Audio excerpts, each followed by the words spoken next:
Всем привет! И сегодня я расскажу про некоторые движения в антицеллюлитном массаже. И также вы можете приобрести урок по коррекции тела, в который входит 5 методик антицеллюлитного или моделирующего массажа. И недавно я показывала в одном из видео, как делать разогревающие движения, сколько делать по времени и какие они должны быть.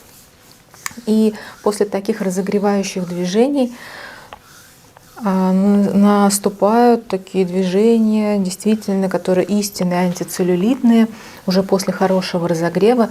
Но иногда я начинаю сразу с таких глубоких движений антицеллюлитных без разогрева.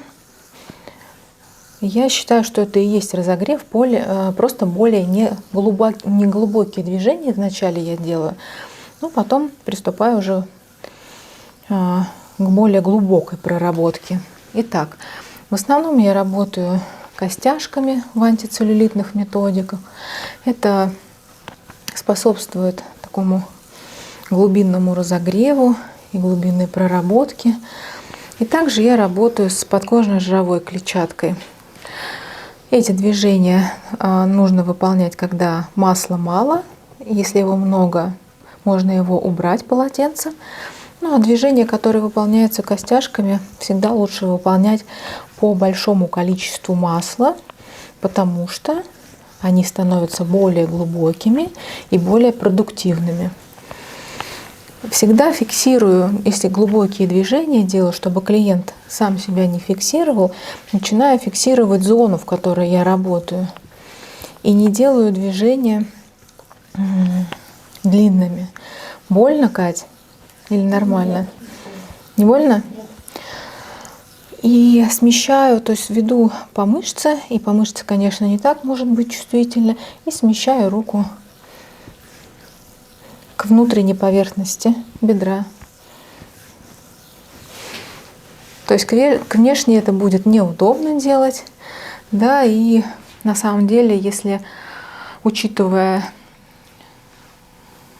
физиологию лимфатических узлов, то, конечно, лучше делать к внутренней части бедра. Немножко ногу разворачиваем, вот так вот сгибаем и чуть-чуть в сторону, вот так. Вот. На поверхности бедра, на боковой, также можно выполнить сначала разогревающие движения. Смотрите видео, которое было уже на моем YouTube. И также можно выполнять эти вот глубинные движения. Их можно выполнять более быстро. Не забываем про зону, которая, если поделить бедро напополам, которая нижняя зона, так скажем. Вот эту зону мы не прорабатываем сильно. Она очень чувствительна. Ну и в основном подкожно-жировая клетчатка скапливается в верхней части бедра, и поэтому здесь актуальнее будет проработать. Тоже время проработки зависит от объема, ну и от того, насколько быстро клиент хочет получить результат. Обычно на заднюю поверхность бедра вместе с ягодицей уходит минимум 20 минут. Ну, то есть ягодица, задняя поверхность бедра. Можно это время разделить, то есть чередовать между одной и другой ногой, чтобы было не так чувствительно для клиента.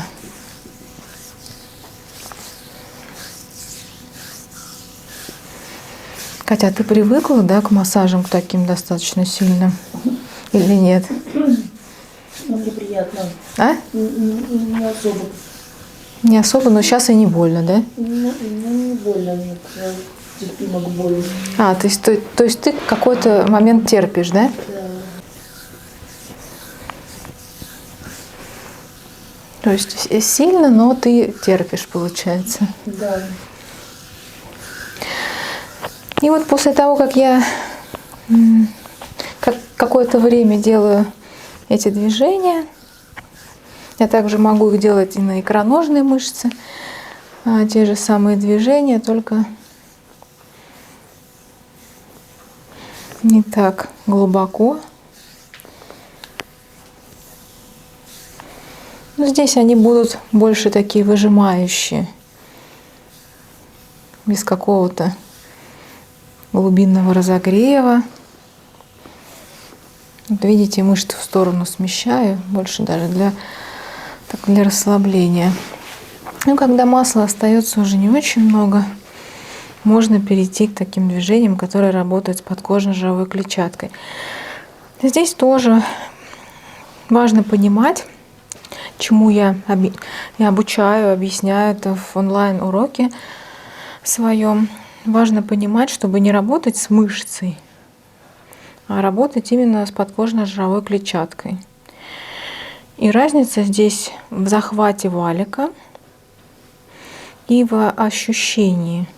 То есть я чувствую сейчас, что я работаю с подкожно-жировой клетчаткой. Валик у меня небольшой. Чувствую, что там идет дальше мышца. И если я беру большой валик, то это получается, я больше работаю с мышцей. Такой валик более чувствительный. Ну и, конечно, более продуктивно работать в антицеллюлитных методиках именно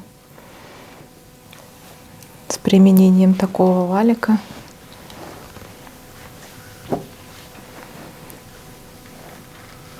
Больно или окей? Окей. Угу. Ну вот где у меня этот валик получается, где он цепляется, там я его организую и работаю. После того, как, например, 10 минут я поработала задней поверхностью, я могу перейти и поработать также 10 минут с уже, как в данном случае, с правым бедром, задней поверхностью правого бедра, для того, чтобы отдохнуть ноге и потом опять вернуться.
И эти движения можно чередовать. Не нужно сначала отрабатывать движения костяшками, а потом приступать только к проработке подкожно-жировой клетчатки. Можно сделать движение костяшками, масло чуть впиталось, потом проработать подкожно-жировую клетчатку, добавить масло и еще раз поработать костяшками. То есть все движения можно чередовать. Нет определенной какой-то этапности. Этапность только в силе воздействия. В начале процедуры делаем послабее или делаем разогрев. И потом усиливаем воздействие. И это что касается воздействия костяшками и работу с подкожно-жировой клетчаткой. Все, друзья, всем пока. Переходите на мой сайт. Ссылка будет в описании под видео и приобретайте онлайн обучение с сертификатом. Всем пока!